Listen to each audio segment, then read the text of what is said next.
get this little cute guys interested in the tree. So again, my name is Josiah. I'm here for this weekend to talk about biomedical engineering. Who can tell me what do you think the front picture is about, or what's it describing? What do you think it is? Shout it out. Some kind of bacteria, right? Yeah. What else? Or an organism, okay, sorry. Yeah. Shout it out. Anything. Sorry? Tuberculosis. Oh, you guys are cheating. Thinking outside the box. That's the way to go. That's engineering. Anyways, this is a tuberculosis bacteria, an image of it, or what we think it looks like. So, as you can tell, I'll be talking about tuberculosis today in itself. So, I thought we'd go first with the definition of biomedical engineering. So, put into words, it's applying engineering, design, and methods to biological and health concepts in order to build applications for healthcare. So, as you can see, we have prosthetic limbs that we have. We have pacemakers. Biomedical engineers also make MRI machines, CT scan machines, make protection devices, and that's what we will be focusing on is protection devices, which is what I specialize in. So I'm hoping by the end of the presentation today, or this talk, that this dialogue, that you guys will learn something new. You'll walk away and you'll have some understanding of something that I do, but also a general idea of biomedical engineering. So I'm hoping that you guys will be able to determine the difference between active and latent tuberculosis. Be able to describe what DNA is, as I think you guys, there's varying different ages here, so I'm not sure if everyone's had a general idea of DNA, but hopefully by the end you'll be able to determine or describe what DNA is. And two general devices in biomems. Biomems stands for, MEM stands for micro-electromechanical systems. Those are like the little small microchips in your phones and things like that. So biomems is applying these fabrication techniques and technologies to biological applications. So again, participation. What is tuberculosis? What do you guys know about tuberculosis? It's a disease, okay. What else? Anything? It primarily lives in the lungs, exactly. What else? What did you guys see in the beginning, or what did you guys hear about tuberculosis? Seems old. There are some etymological studies dating way back to when the plate tectonics. So yeah, it's a quite old bacteria.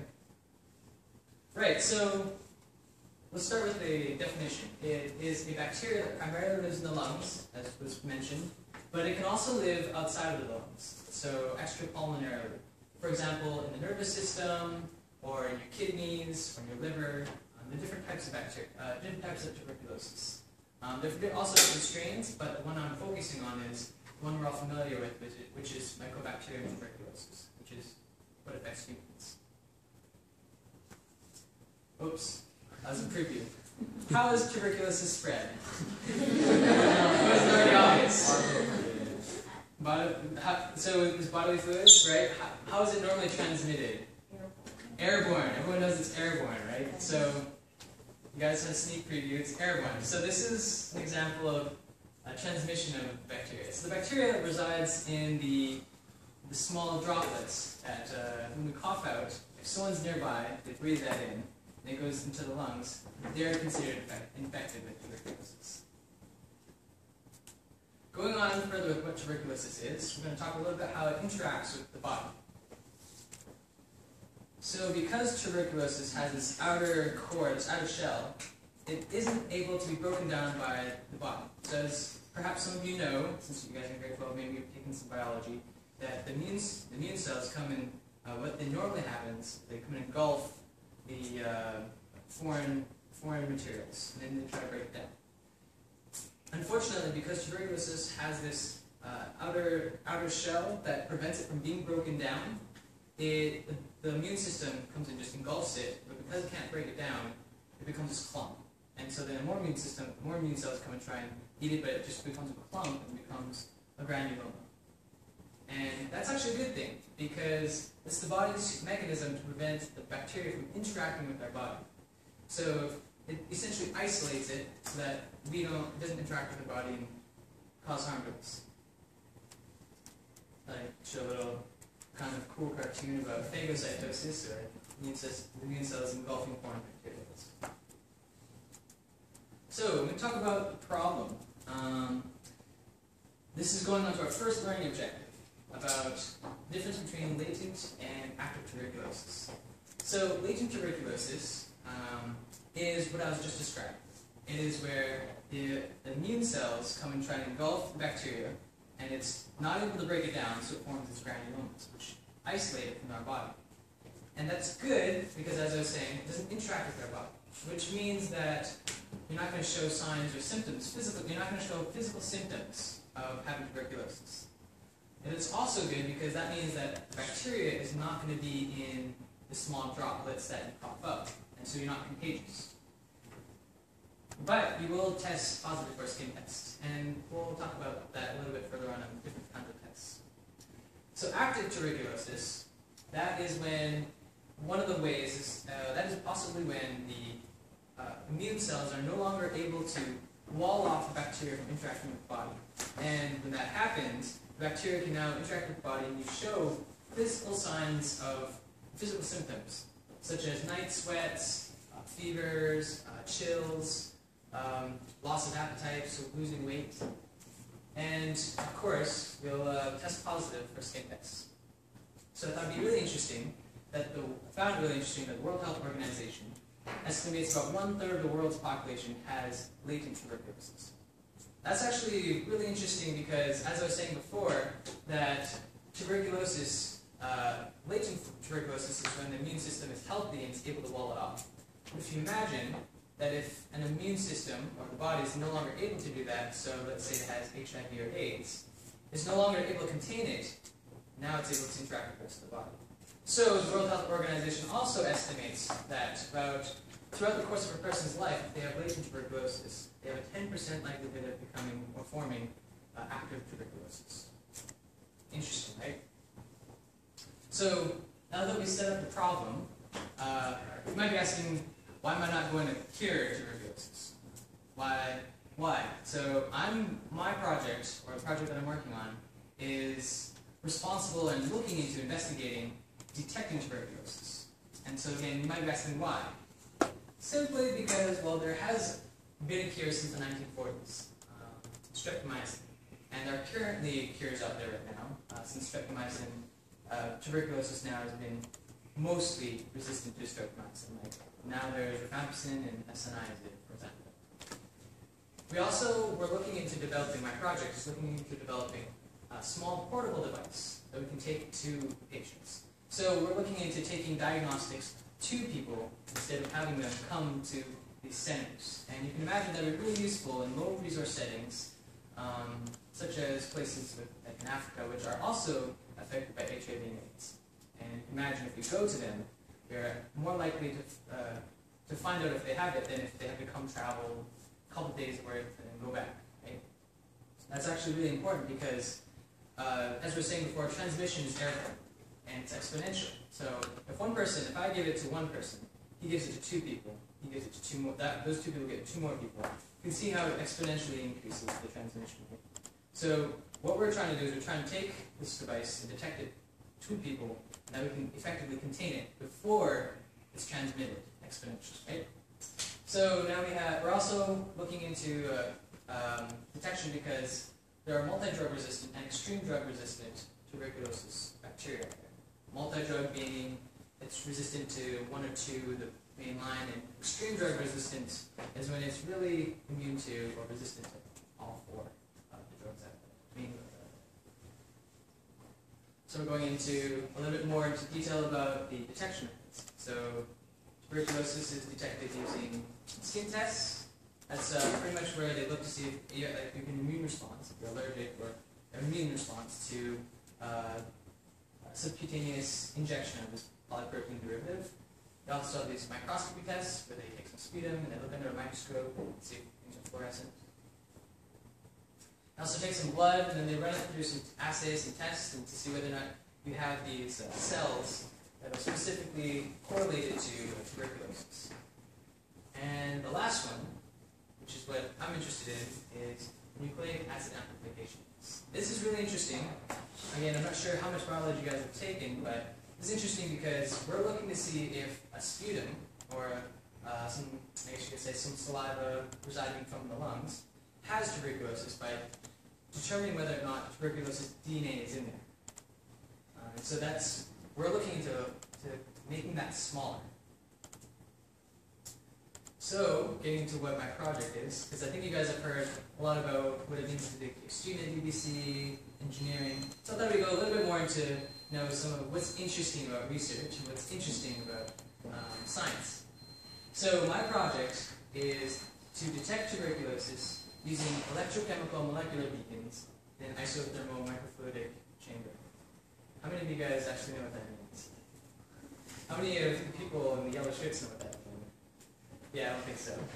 I had no idea what that meant either when it first came on. But all this is meaning to say is that my project, and biomedical engineering more so, is a very interdisciplinary field. It's a really challenging but also really rewarding, really interdisciplinary. Here I've outlined in colors what particular aspects of my project incorporates what particular disciplines.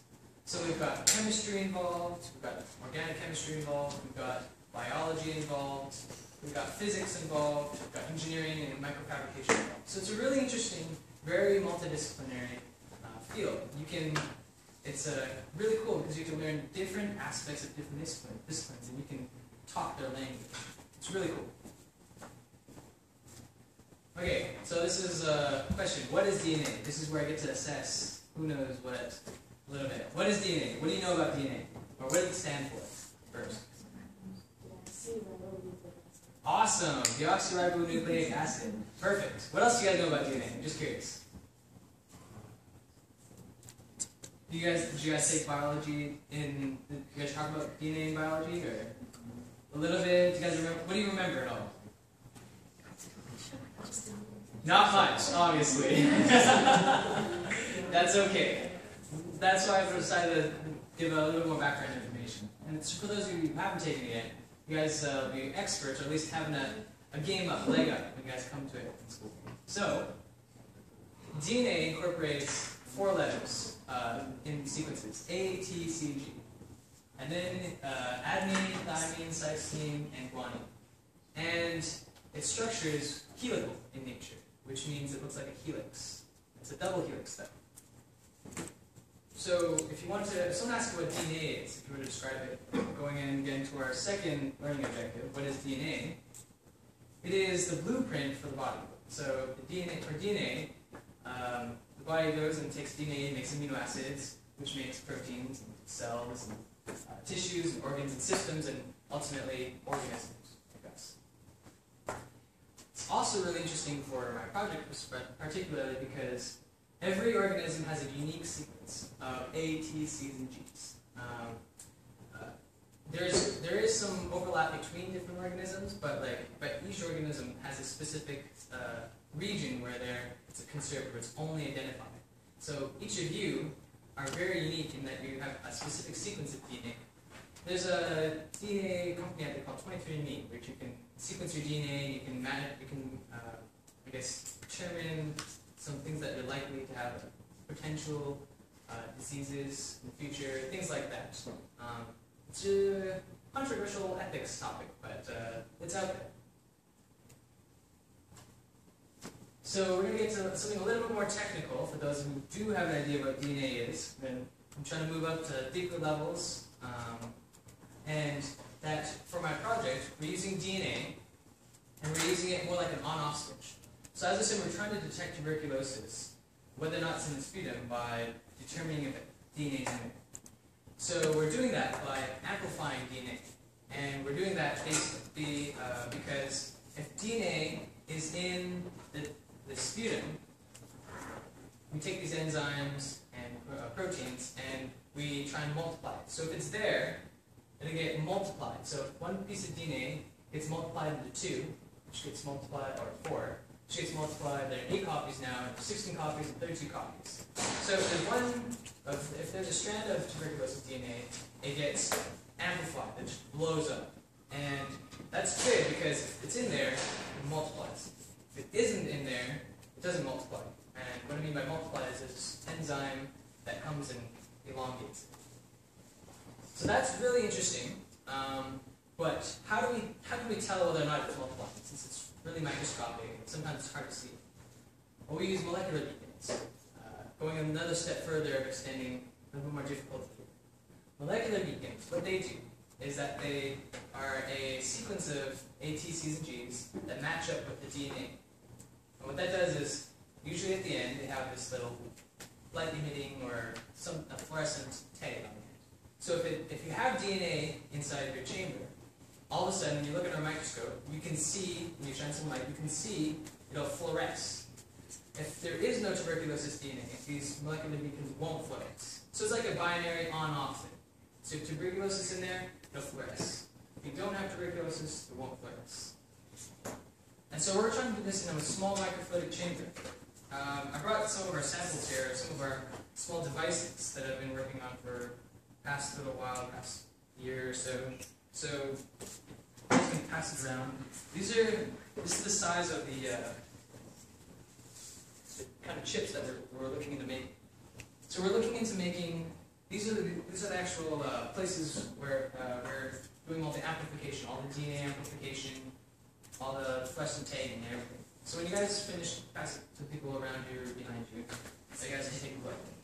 I thought it might be easier to have something in your hand to see, like, this is where all this is happening. So as you can imagine, like I was saying, it's really easy to take these small devices and make a laptop and go to someone, even in Canada, in rural areas in Canada, like First Nation lands, but they don't have easy access to them. You can take these devices, go there, take some sputum, extract the DNA, put it in there, amplify it, look to see if it's a microscope or something. You can determine whether or not DNA. And again, effectively prevent the transmission of tuberculosis. So, these are what molecular beacons are. And these are the fluorescent tags or so. And these are things called quenchers, where there is no tuberculosis DNA, it doesn't detect light. And if there is, it opens up and it does fluoresce. So, going into our third learning objective, we're going to try and see how my research is actually